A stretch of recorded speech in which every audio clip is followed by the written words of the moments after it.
El corazón tiene razones que la razón desconoce. La fe y la razón no se excluyen. El nuevo continente. Razones para la fe. Con el pastor, teólogo, apologista y escritor Arturo Rojas y su esposa Daisy Guzmán, consejera y comunicadora social. Razones para la fe.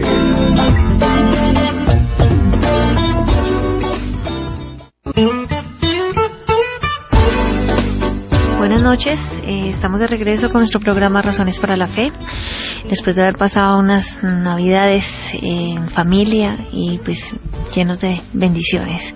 Estamos prontos a terminar nuestro 2014 y pues aquí estamos hoy lunes con nuestro tema de recordando hoy la encarnación en Navidad, ¿no? Que fue lo que terminamos diciendo en nuestro programa pasado, que es el sentido auténtico de la Navidad.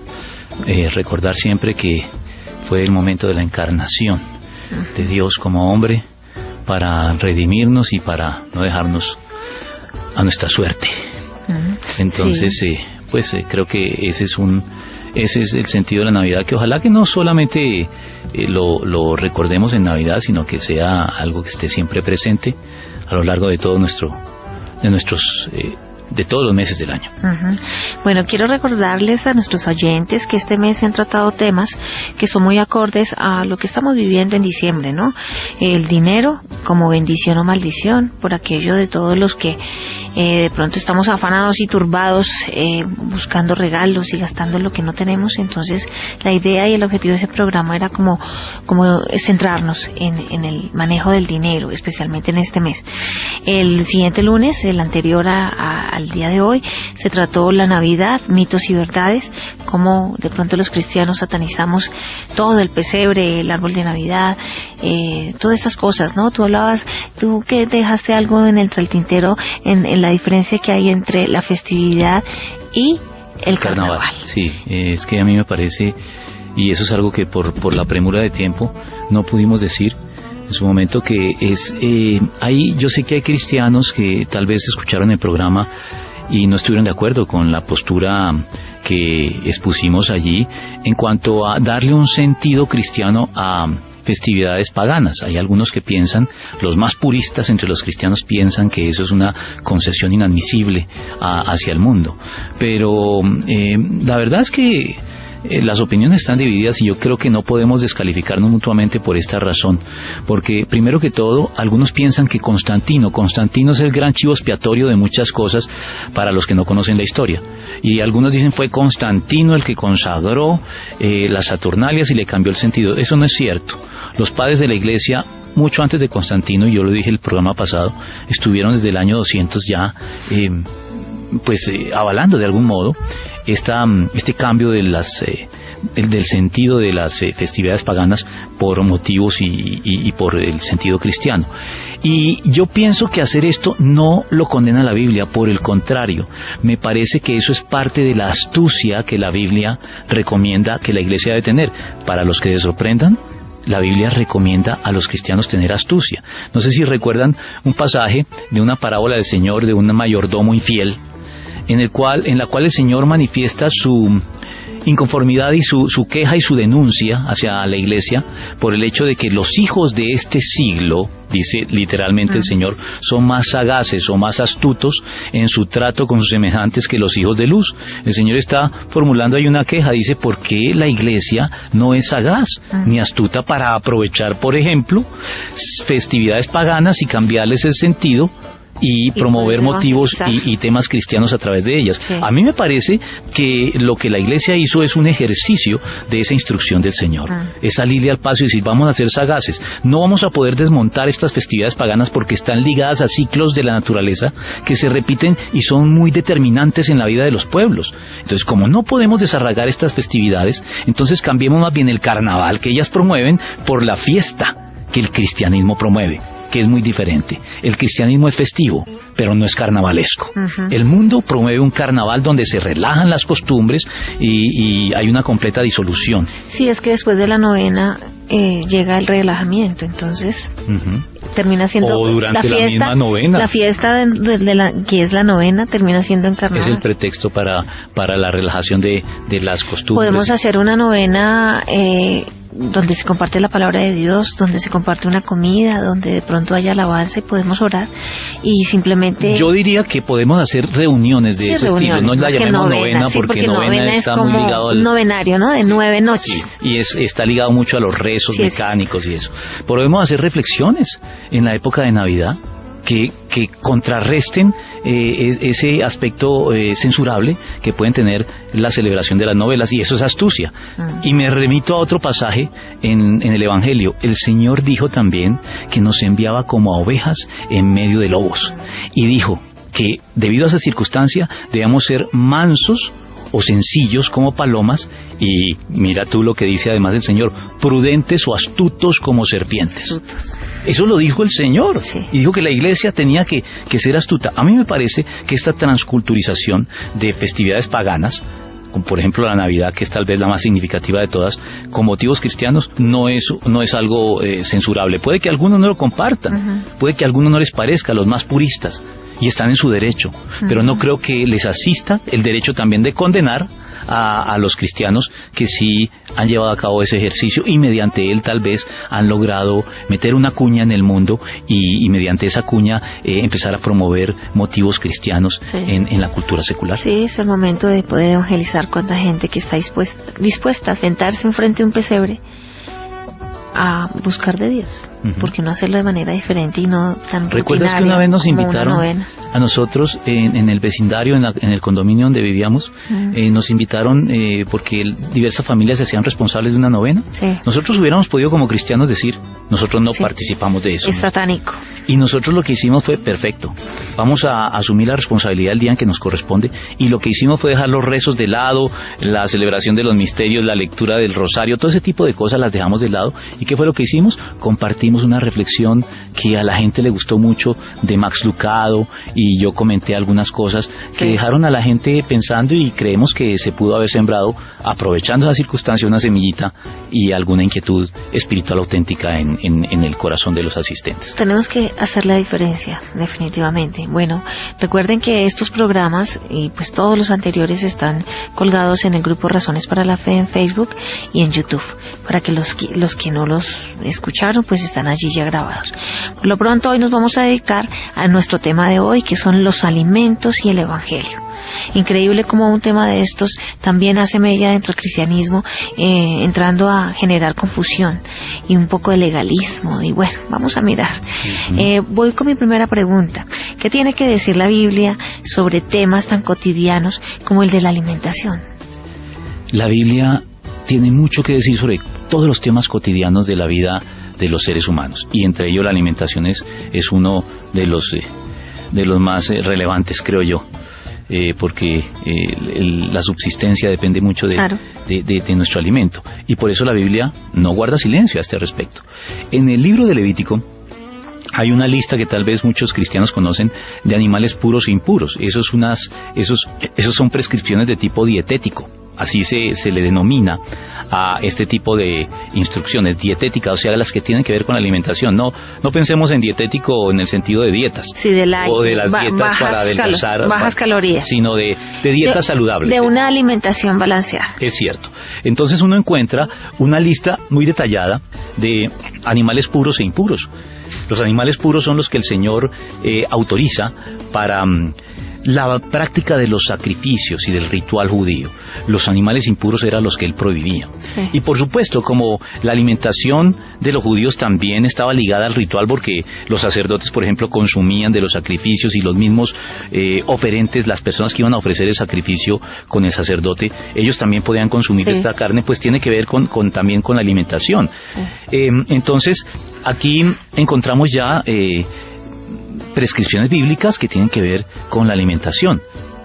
Los animales impuros estarían entonces de manera consecuente prohibidos para el consumo, así como estaban prohibidos para el sacrificio, estarían prohibidos para el consumo, y aquí entonces ya vemos que la Biblia tiene mucho que decir sobre la alimentación.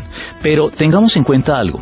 Esas prescripciones en relación con los animales puros e impuros, aunque tienen consecuencias e implicaciones en la alimentación, como lo acabo de decir, la prioridad que tienen es ceremonial, es ritual, sí, no dietética. Sí. Ese es el principal propósito. ¿Qué era lo que quería transmitir el Señor a lo largo del Pentateuco y de las prescripciones dietéticas en Levítico? Quería transmitir dos ideas que los cristianos y los seres humanos deben tener siempre presente. Él nos quería revelar dos cosas. Primero, Dios es santo, santo, santo. Y segundo, el ser humano es indigno y es pecador y no puede acercarse a Dios como si cualquier cosa, como si fuera algo normal. Tiene que hacerlo a través de un conducto que Dios establece, porque nuestra indignidad y nuestro pecado nos inhabilita para acercarnos a un Dios santo y puro. Entonces, para poder hacerlo, en el Antiguo Testamento, en el Antiguo Testamento, todas esas prescripciones estaban establecidas para transmitir la idea de la distancia que hay entre el ser humano y Dios. Por ejemplo, ¿sabías que entre las diversas tribus de Israel, primero que todo, no todos los pueblos tenían acceso a Dios? Dios escogió a un pueblo, Israel. Pero aún en Israel había restricciones. No todas las tribus podían acercarse al santuario de Dios. Dentro de las 12 tribus, solamente la tribu de Leví. Y no todas las familias de Leví podían acercarse de manera tan estrecha al santuario, al lugar santo, al lugar santísimo. Solamente la familia de Aarón, que eran los que heredaban el sacerdocio. Y dentro de los familiares de Aarón, solamente uno de ellos podía ser el sumo sacerdote, que era el único habilitado para llegar al lugar santísimo. Entonces te das cuenta todas las gradaciones y los filtros que hay para poder acceder a Dios. Hablemos de los animales. Entonces existían animales puros e impuros. Los impuros no se podían utilizar para los sacrificios en el ritual del templo, pero de los puros tampoco todos se podían utilizar. De los animales puros solamente se podían utilizar aquellos que no tenían defecto. Los animales puros pero que tenían defectos no se podían utilizar. De nuevo aquí Dios nos está mostrando la distancia que hay entre un Dios santo y una humanidad pecadora. Y así sucesivamente. El templo para la época del Señor Jesucristo tenía diversos atrios o patrios de acceso. Había un atrio que se llamaba el atrio de los gentiles, que era el más exterior. A él tenían acceso los que no eran judíos y hasta ahí podían llegar.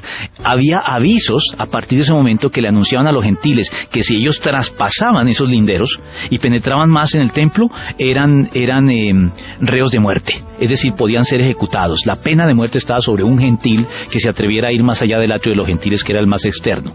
Seguía un atrio que se llama el atrio de las mujeres. A este atrio tenían acceso las mujeres, pero judías obviamente, sí, no las gentiles. Y las mujeres podían pasar por el atrio de los gentiles y llegar hasta el atrio de las mujeres, y ahí debían detenerse, no podían continuar adelante. Después de ese atrio había un atrio más interno, que era el atrio de los hombres judíos. Sí. Los varones judíos podían entonces tener acceso al atrio de los gentiles, al atrio de las mujeres, y llegar hasta su propio atrio, que era el de los hombres, y no podían seguir más allá. Después de ese seguía el atrio de los sacerdotes, que era allá donde se encontraba el altar de los sacrificios, el altar de bronce, el lugar santo y el lugar santísimo. Los sacerdotes tenían acceso a 4 atrios diferentes, pero no podían pasar más allá.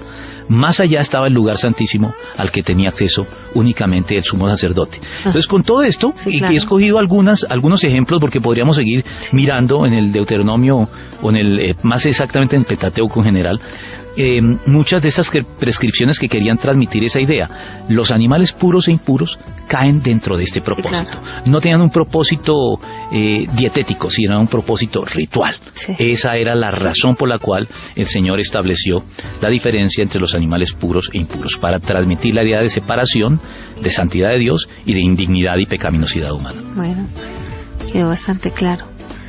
Pero la pureza ritual de los alimentos en la religión judía tiene algo que ver con la vida de las personas hoy. Sí, claro, aunque no sea el principal propósito, por supuesto que la Biblia siempre tiene cosas que decirnos, así no sea lo que directamente está tratando. Si la ciencia ha descubierto, y en eso tú lo sabes bien porque a ti te gustan estos temas de la alimentación, la ciencia ha descubierto que detrás de las prescripciones rituales en relación con los animales puros e impuros, también hay motivos sanitarios, si se quiere. Es decir, han descubierto que los animales impuros, ritualmente para los judíos, no son muy convenientes desde el punto de vista de la salud humana, por diversas razones. Entonces, el Señor no hace esto de manera arbitraria. Él, cuando hizo esa separación entre animales puros e impuros, aunque su prioridad era ritual, ceremonial, de manera extensiva o digamos, adicional, él quería, o él nos estaba también dando algunas pautas sobre cuáles son los alimentos que son más saludables y cuáles no. Los que nos convienen más. Por ejemplo, dentro de los alimentos, dentro de los animales impuros, están los mariscos en general. Sí. ¿Y tú sabes algo de los mariscos? Los mariscos son los que limpian el mar. Exacto, son los basureros. Se comen toda la basura del mar. Entonces, pues, la idea no es comer tanto marisco. Y la intoxicación por mariscos también es una de las más peligrosas. Y ni hablar de toda la contaminación de metales, de plomo, de mercurio que puede haber pues por toda la contaminación industrial en los mares. Eso tiene que ver. Entonces, pues podemos comer de todo, pero pues hay que ver qué tipo de comida estamos ingiriendo, porque no toda es pues por el tiempo que estamos viviendo. Pienso que los mariscos en la época del Señor Jesús estaban muy lejos de lo que es ahora, de tanta contaminación, así que no era problema. Pero sí, aquí hay que entrar a ver esos detalles. El cerdo es el animal más proverbial, tal vez, que todos saben, que los judíos no consumen. Yo sé que ahora la crianza de los cerdos ha eliminado muchos de los peligros que existieron durante muchas épocas alrededor del consumo del cerdo. Pero mucho tiempo se batalló, claro. Y yo he tenido personas en consejería hasta no hace mucho, una niña que tenía la bacteria en el cerebro, y terrible los dramas en los cuales se veía esta persona, porque tenía grandes conflictos y físicos, emocionales, porque simplemente estuvo en una finca, comió un cerdo, parece ser que no muy bien cocinado y bien limpio, y pues allí cogió la infección. Entonces, eso pasa todavía en pleno siglo XXI. Sí, es cierto. Los riesgos pueden haberse minimizado bastante, pero siguen presentes en una muy pequeña proporción, pero siguen presentes. Pero tengamos en cuenta que eso es de hoy. Durante gran parte de la historia los riesgos fueron mucho mayores en el consumo de este tipo de alimentos. Así que con eso respondo a tu pregunta de que la pureza ritual, aunque sea la prioridad que quiere transmitir el Pentateuco, de todos modos no excluye otras consideraciones de tipo alimenticio, como las que estamos viendo. Los animales impuros son menos saludables que los animales puros. Eso no tiene nada que hacerse al respecto. Sí, es un poquito de sentido común. Pero mira, entonces los cristianos debemos seguir los mandamientos con relación a lo de la alimentación. Todo lo que está prescrito en el Antiguo Testamento tenemos que seguirlo tal cual. Esa es una buena pregunta, porque algunos estarán diciendo, bueno, entonces sí, vamos a volver al Antiguo Testamento y vamos a dejar de consumir todo este tipo de animales, marisco, cerdo. Yo consumo mariscos y yo consumo cerdo. ¿Por qué? Porque en el Nuevo Testamento esas prescripciones rituales quedaron abolidas. El aspecto ritual de ellas quedó abolido. Sí. Por ejemplo, cuando Pedro estuvo en un ayuno, estaba en un ayuno en Jope, en la casa de un tal Simón el Curtidor, dice Hechos de los Apóstoles. Él estaba allí y tuvo un éxtasis, dice la Biblia que tuvo un éxtasis, y vio un gran lienzo que descendía del cielo con toda clase de animales puros e impuros. Y una voz del cielo le dijo a Pedro, mata y come. Y Pedro, claro, él era un buen judío, él seguía las prescripciones rituales sobre alimentos puros e impuros, entonces él le pareció extraño, él quedó un poco confundido, y la respuesta de Pedro al Señor no deja de ser las típicas de él, ¿no? Entre otras. Sí, no, y además a darle cartilla a Dios, porque Pedro le dice, no, Señor, no estoy con esto diciendo que Pedro, cualquiera de nosotros hubiera estado tan confundido o más que Pedro. Pero Pedro decía, pero si tú ordenaste en el Antiguo Testamento no consumí estos alimentos porque ahora me los muestra? Entonces él le responde al Señor diciendo, no, Señor, porque ninguna cosa común o inmunda he comido yo jamás. Sí. Yo soy un buen judío. Y la voz le dijo, Pedro, lo que Dios limpió, no lo llames tú común. Esto se repitió 3 veces y Pedro no entendía. Pedro no entendía hasta que estuvo con Cornelio, que era un gentil, y cuando le habló del Evangelio, Cornelio y todos los que estaban con él recibieron el Espíritu Santo sin que Dios los discriminara por no ser judíos. Entonces él entendió, ahora comprendo. Sí. ¿Qué comprendo? La visión que tuvo, que Dios no hace acepción, sino que en toda nación se agrada de los que le temen y hacen justicia. También aquí encontramos un aspecto ritual, ¿no? No era, el lienzo no tenía un propósito de enseñar lecciones alimenticias propiamente, sí, sino unas lecciones más profundas espirituales, en el sentido de que ya el pueblo judío no tenía el monopolio de la revelación de Dios, sino que Dios ahora estaba llegando a los gentiles. Pero de pasada, esa visión tiene también el propósito de mostrarnos que la diferencia entre animales puros e impuros ya no tiene vigencia en la alimentación para los cristianos. Los cristianos ya pueden consumir todo porque el propósito de la distinción entre animales puros e impuros ya se cumplió en el Antiguo Testamento y se cumplió cabalmente en Cristo, por lo tanto no hay que retenerlo. En el Nuevo Testamento encontramos todavía prescripciones mucho más precisas y en relación con la alimentación, y en ellas vemos que los que prohíben alimentos hoy, hay gente que hoy dentro del cristianismo y fuera de él, sí, pero claro, sobre todo me refiero a los que son cristianos, prohíben algunos alimentos, mandan a abstenerse de ellos como si fueran, por ejemplo, el vegetarianismo cristiano, sí, que por ahí es una corriente que existe. Hay unos que comen huevos, otros no, otros lácteos, otros no, tienen diferentes variaciones los nombres, ¿no? Miran por encima del hombro a los que de pronto comen de todo.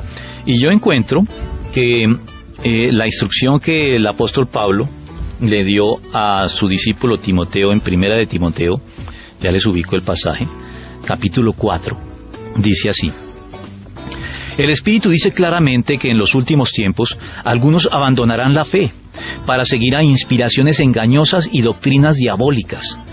Escucha ahora en qué consisten esas enseñanzas, inspiraciones engañosas y doctrinas diabólicas. Tales enseñanzas provienen de embusteros hipócritas que tienen la conciencia encallecida, prohíben el matrimonio, esa es una de las cosas, pero ahora llegamos a lo nuestro, y no permiten comer ciertos alimentos que Dios ha creado para que los creyentes, conocedores de la verdad, lo coman con acción de gracias. Y termina diciendo esto, que es lo que tiene vigencia en el Nuevo Testamento, y por lo cual no podemos ceñirnos a las prescripciones rituales del Antiguo, porque aquí dice, todo lo que Dios ha creado, animales puros o impuros, sí, es bueno. Y nada es despreciable si se recibe con acción de gracias, porque la palabra de Dios y la oración lo santifican. Por eso es, entre otras razones, por las cuales los cristianos oramos antes de consumir nuestros alimentos. Primero que todo porque reconocemos que Dios nos provee y agradecemos que lo haga así. Pero segundo, porque también si hay algún problema con los alimentos que no hayamos previsto, pues en la oración confiamos en que el Señor lo limpie y no nos haga ningún daño. Aunque a veces escucho cristianos y que no nos engorden. Bueno, si tú te vas a comer una cantidad de comida, pues obviamente no estás siendo responsable con tu cuerpo, que es el templo del Espíritu Santo, y pues vas a llegar a excesos y por eso los problemas de salud. Entonces no podemos pretender que la oración lo haga todo. No, tampoco podemos utilizar la oración de manera mágica. Sí, exactamente. Pero sí, mira que dice que no tenemos que abstenernos de nada. Lo importante es que lo hagamos con sobriedad, con mesura, con medida. Eso es todo. Yo no creo que ningún alimento sea malo, a no ser que comience a controlar tu vida, porque también aquí operan la libertad de examen y de conciencia. Cada cristiano puede comer lo que quiera, pero si hay un diagnóstico médico que dice que tú tienes cierta propensión a cierta enfermedad, a la diabetes, o que tienes problema con el colesterol, pues hay alimentos que para ti en particular no va a ser conveniente que los consumas, y si los consumes estás poniendo a prueba a Dios. Entonces también hay que ser razonable. Y que también dentro del consumo de alimentos hay adicciones, ¿no? Hay gente que es adicta literal a la comida. Entonces a veces pensamos que es al alcohol y a las drogas nomás. No, hay adicciones tan sutiles como la de la comida. Bueno, seguimos con nuestro tema, los alimentos y el evangelio. Yo, más que una pregunta, entonces tengo una afirmación. Entonces los cristianos estamos liberados de cualquier restricción o prohibición alimenticia. Sí, el ritual sí. Yo creo que nosotros no tenemos ninguna limitación en cuanto a los alimentos. Tal vez un poco, y eso ahí entramos en lo que yo mencioné, la libertad de examen y de conciencia. Tal vez un poco en lo que tiene que ver con el consumo de sangre. En eso sí. Mira, los judíos establecieron que la ley mosaica tenía 613 prescripciones de obligatorio cumplimiento para los judíos. Imagínate lo que es una carga de tener que estar teniendo siempre presente 613 normas diferentes. Eso era un peso grandísimo. Pasamos a 12. Está bien. No, pasamos a menos. Bueno, sí. Descontando los mandamientos, cuando el concilio de Jerusalén se reúne, la gran discusión era qué tanto de la ley seguía vigente para los gentiles que se convertían al cristianismo. Y la decisión que se tomó en el concilio fue tan sencilla como estos. Santiago, que era el dirigente de la iglesia de Jerusalén, después de escuchar a todas las partes, a Pablo, a Bernabé, a Pedro, a los judaizantes, darles a todos audiencia, tomó la siguiente decisión. Dijo: por lo cual yo juzgo que no se inquiete a los gentiles que se convierten a Cristo, sino que lo único que se les ordene sea que se abstengan de lo sacrificado a los ídolos, de fornicación, de sangre y de animal ahogado. 4 prescripciones quedaron en pie de 603. Que 2 tienen que ver con los alimentos. 2 tienen que ver con los alimentos. Una, que es la de los animales sacrificados a los ídolos. Esa tiene que ver con los alimentos, porque en la antigüedad prácticamente en todas las carnicerías la carne que se consumía provenía de los muy numerosos templos paganos que había en los que se ofrecía sacrificios a los ídolos. Entonces, en esa época, Santiago dice: miren, si les ofrecen un animal que ustedes saben que fue sacrificado a los ídolos, absténganse de consumirlo. Entonces, absténganse de lo sacrificado a los ídolos. De sangre es una prescripción alimenticia. No se puede consumir sangre. La morcilla. Todos los alimentos la morcilla, hechos está la polémica sobre sangre. La morcilla. La morcilla no es propiamente sangre, pero tiene sangre. Tiene en su preparación entra la sangre. Entonces, sí. Ahí si quieres honrar esa prescripción, pues no consumas alimentos que contengan sangre o que en cuya preparación entre de manera manifiesta la sangre. Ahogado. Sí. ¿Por qué animal ahogado deberían abstenerse de consumir? Por la misma razón anterior, es decir, el animal ahogado es un animal que sacrifican por asfixia, no por estrangulamiento o degollamiento. No, degollamiento. Cuando tú sacrificas a un animal por degollamiento, el corazón sigue bombeando, entonces prácticamente expulsa toda la sangre. Antes de que el animal muera, el corazón cumple la función de expulsar toda la sangre. Cuando lo matas por ahogamiento, el animal muere. Y cuando tú le vas a sacar la sangre, ya no tienes una bomba interna como el corazón que la expulse toda. Por eso los animales ahogados tienen un color rojizo, porque ellos nunca pueden eliminar toda la sangre como lo hace un animal degollado. Sí, esa es la razón por la cual el animal ahogado no se debía consumir, porque también implicaba consumo de sangre. Eso siempre y cuando tú tengas conocimiento de dónde proviene el animal sacrificado y de qué manera. Pero cuando vamos a un restaurante o nos invitan y no sabemos, precisamente el objetivo y la labor de la oración es limpiar cosas que ni siquiera tenemos conocimiento, porque de pronto comemos un pollo que fue ahogado y nosotros no tenemos ni idea, y simplemente la oración precisamente es para que Dios limpie lo que nosotros no tenemos de pronto control. Ahora, si lo sabemos, obviamente no vamos a preparar un pollo o un alimento con sangre, porque sabemos que eso va en contra de la ley de Dios. Tú estás tocando un punto que quería yo también mencionar. El apóstol Pablo añade algunas cosas en la primera epístola a los Corintios.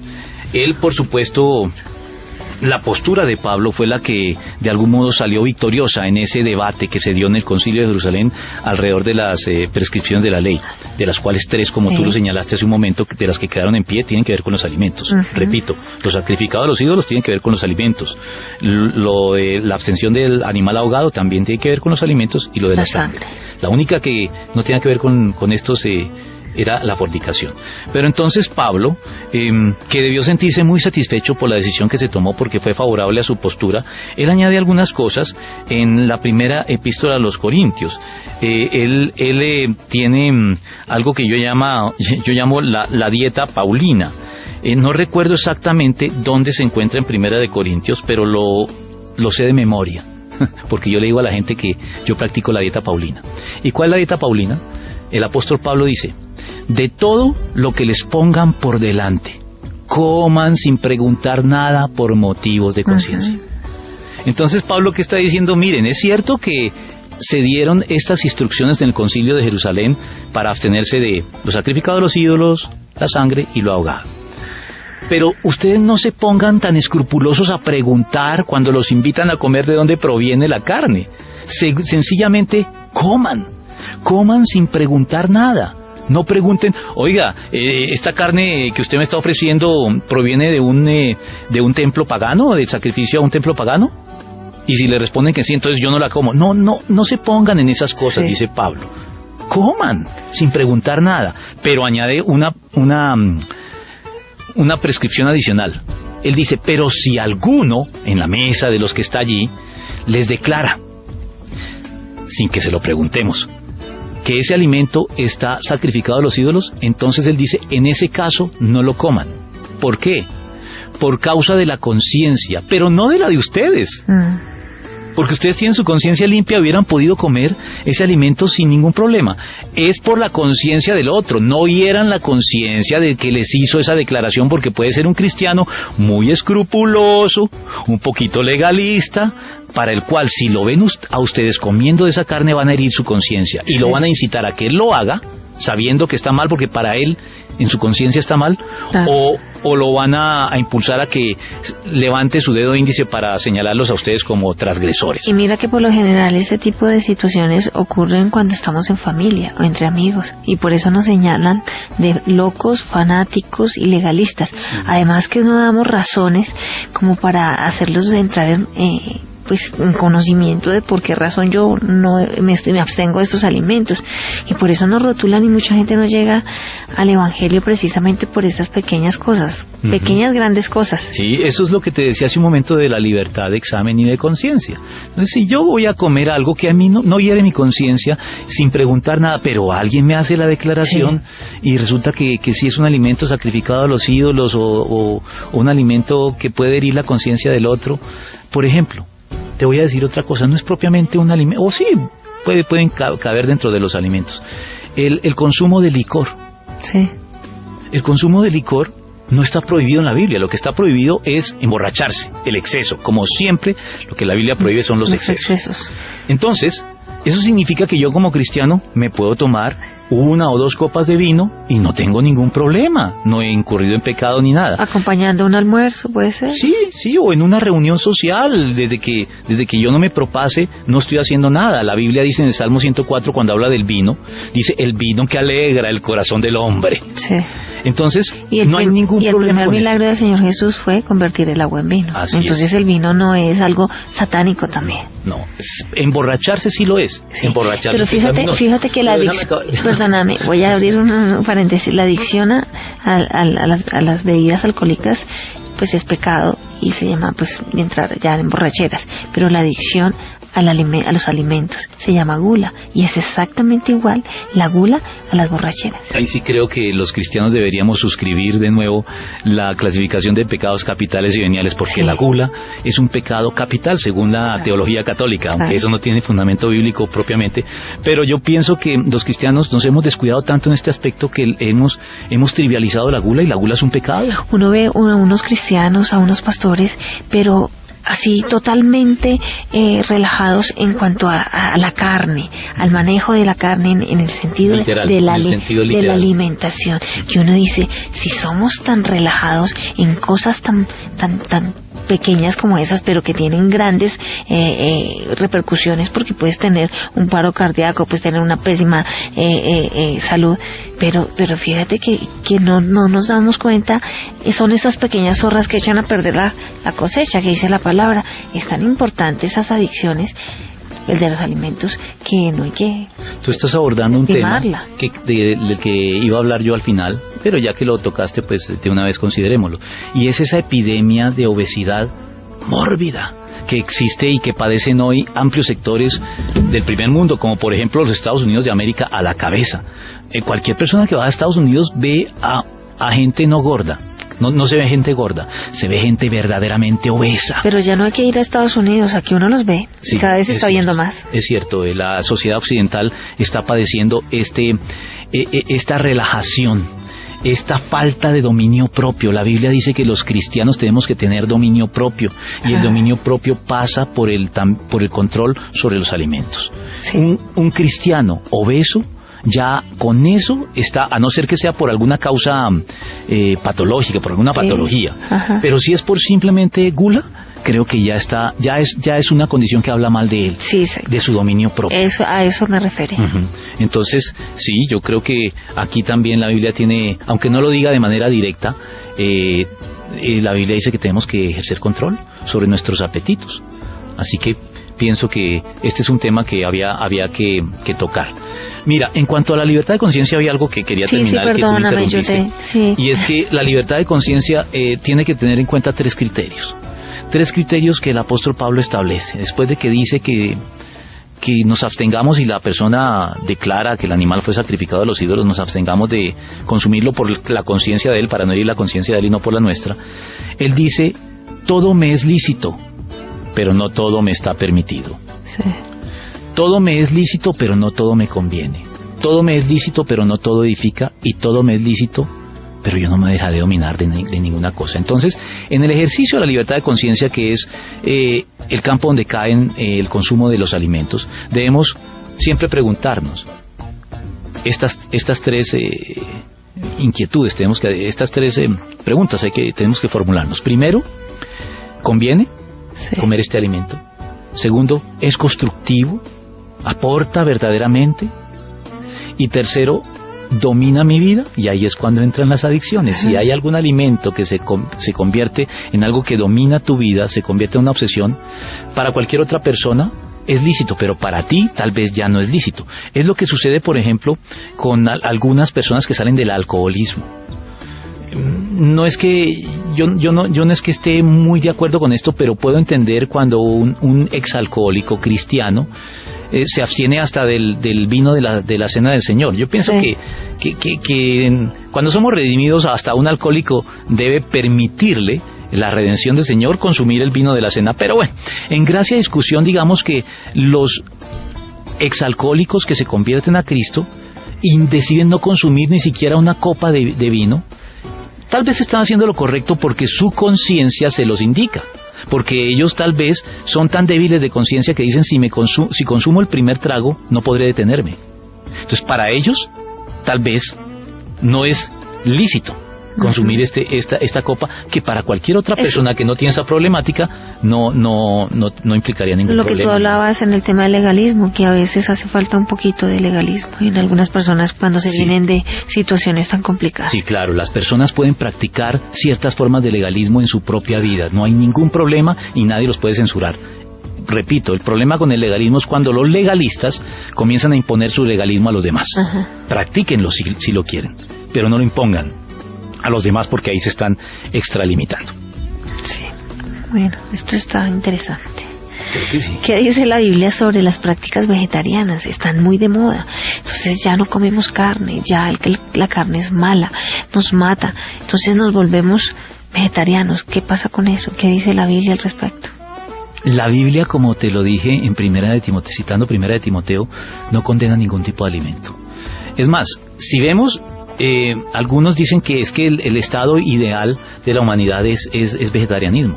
Tal vez sí, en la creación tal vez uno encuentra que Dios estableció una dieta vegetariana. No vemos que en los primeros 2 capítulos del Génesis, que hablan de la creación de los animales, Dios autorizara el consumo de carne. Parece ser que la dieta estaba prevista para ser vegetariana, pero es que esas condiciones cambiaron. Vino la caída Y la caída cambia las condiciones porque la caída ya hace necesario primero que todos los sacrificios. Para poder restablecer la relación entre Dios y el hombre, el sacrificio se hace necesario porque sin derramamiento de sangre no hay remisión de pecados. Y es un principio bíblico desde el Antiguo hasta el Nuevo Testamento. Entonces ya eso obliga a sacrificar animales. Sí. Ya vemos con Noé ya lleva a cabo sacrificios, el mismo Caín y Abel. Ya hay implícito los sacrificios cruentos de animales. Y con Noé, justamente, te decía, después del diluvio, cuando Noé puede de nuevo desembarcar y todos los animales salen a poblar el mundo nuevamente, Noé entra en un pacto con Dios, y en ese pacto explícitamente Dios autoriza al ser humano a consumir carne. Y esas son las condiciones que están actualmente en vigencia. Así que, vuelvo y digo, si los vegetarianos, ya sea por motivos legalistas o por motivos sanitarios, de salud, que pueden ser más o menos válidos, aunque yo he visto algunos vegetarianos que la verdad parecen enfermos, pero bueno. Sí. Pero más allá de estas consideraciones, el vegetariano que quiere ser vegetariano y cristiano puede serlo. No hay nada que lo condene. Algunos incluso citan el ayuno de Daniel. Sí. Cuando llegó a Babilonia. Está muy de moda, ¿no? Sí. Me hablaban de una iglesia que todas las señoras se la pasaban haciendo el ayuno de Daniel y todas estaban muy gordas. Ojo, no adelgazaron. Todas se han engordado de una manera absurda porque están haciendo el ayuno de Daniel. Yo creo que lo hicieron en principio y después lo dejaron de hacer y el organismo se descompensó. Bueno, en fin, algunos citan a Daniel porque él sí hizo una dieta de legumbres, él se abstuvo de